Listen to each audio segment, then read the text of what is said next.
Hi there, it's Sasia. What is the biggest difficulty in IELTS listening? I think it's the pace. If you just listen to the recording, it's not that bad. If you read the questions, you can probably understand almost everything. It's when these two come together that IELTS listening becomes really challenging. And I formed this opinion about IELTS listening the very first time I took my exam to study in London when my score was 7.5. And I still feel this way today after 10 years in the UK. So, whichever English level you are at right now, knowing how to distribute your time and attention is key in this test. And I have a strategy that I believe can help you. Okay, let's get started. How do you feel about a little demonstration? I'll show you 5 questions. Listen to the recording, follow the instructions, and try to answer them. It will take you 4 minutes and fully reveal the problem I'm talking about. If you'd rather go straight to the strategies, click on the video timeline to jump to the next section. Okay? Here is the task. You will hear two urban planning students, called Carla and Rob, discussing their presentation on cities built by the sea, following instructions from their tutor. First, you have some time to look at questions 21 to 25.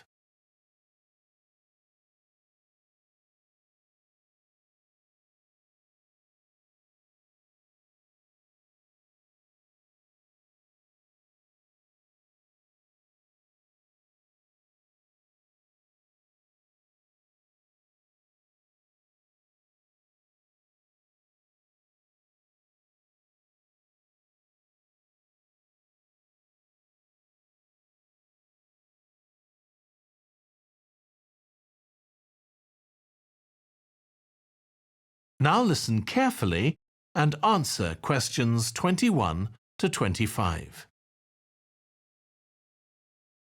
OK, so what I'd like you to do now is to talk to your partner about your presentations on urban planning.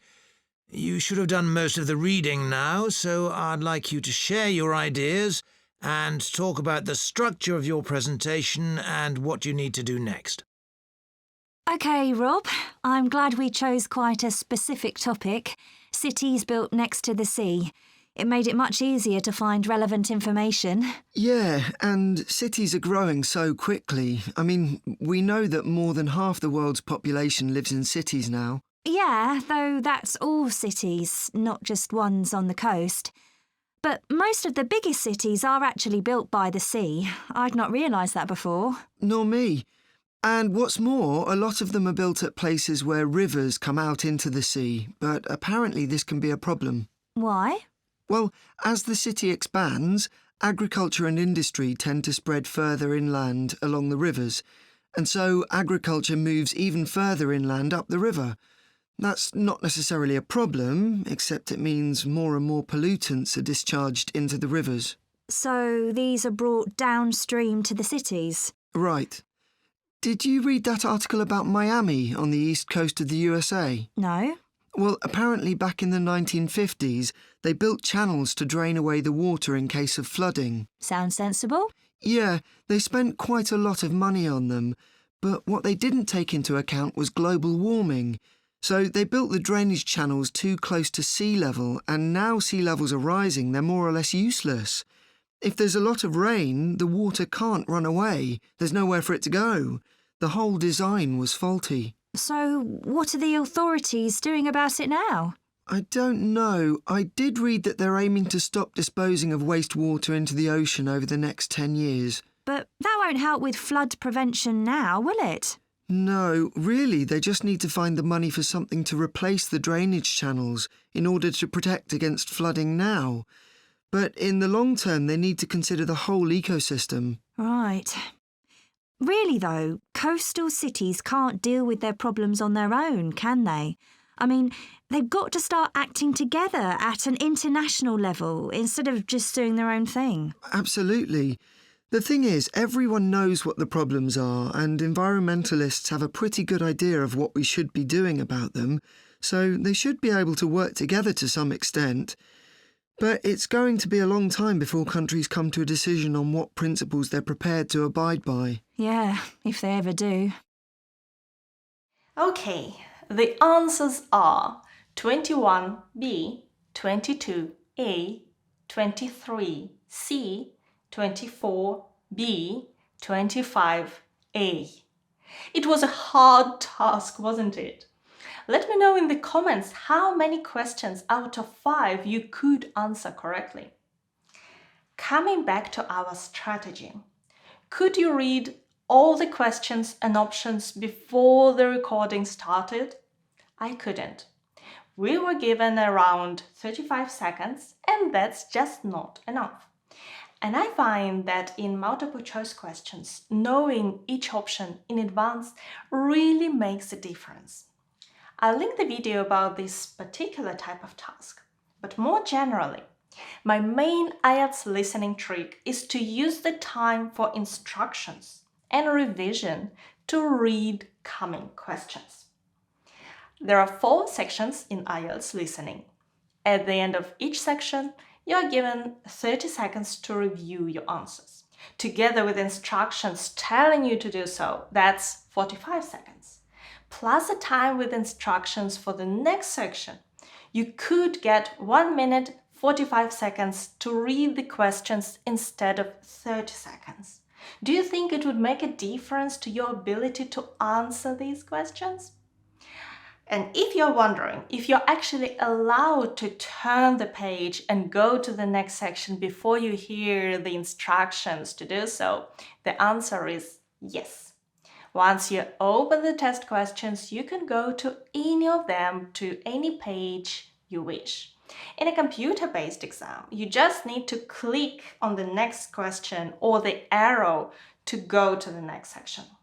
As for reviewing the answers, there is a bit of time at the end of the test when you can do that. 2 minutes for a computer-based test and 10 minutes for a paper-based test. So the only thing I do during the test is I mark the questions I want to return to. Next, IELTS listening questions come in order. I've often talked about the question order in IELTS reading, where knowing which questions come in order and which don't is essential to answering more of them. I actually discussed my reading strategy in a separate video. As for IELTS listening, all the questions come in order, just sometimes it's not obvious. Let me show you a couple of more difficult types of tasks. So this is a matching information exercise. In the box saying decisions, you have 7 options and below you see your questions, 26 to 30. So you should follow the questions. First you hear about the historical background, then geographical factors, and so on.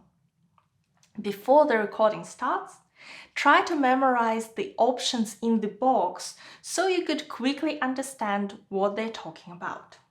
Another complex type of task is maps. It's easier to deal with if you study the map and try to memorize all the elements on it. The main road, access road, factory, trees, and so on. Again, questions come in order. First you hear about a coffee room, then warehouse, staff canteen, and so on. The third element of the strategy is to concentrate on the right things. Remember that information is never repeated in IELTS listening. Each option is only discussed once. It's either correct or incorrect. The answer will not change. Once you've found your answer, move on to the next question. If you're not sure what the answer is, mark this question to review and go to the next one. If you missed an answer, don't reread the options. Don't even think about it while the recording is still playing. You'll likely miss the next answer and may even lose where you are in the test, which is much more costly. Concentrate on the questions which are being discussed and come back to the questions you missed once you've completed the last section. If you're taking a paper-based exam, underline keywords. They will help you concentrate and cross out incorrect answers. In a computer-based exam, there is an option to highlight words, but I find that there is no time for that in IELTS listening, and all this clicking is quite distracting. So just read and memorize. Let's summarize. To answer more questions in IELTS listening, use the time for instructions and revision to read common questions. Follow the questions. In IELTS listening, they come in order. And try to concentrate on the right things. Don't think about questions you missed or how to highlight keywords in a computer-based exam.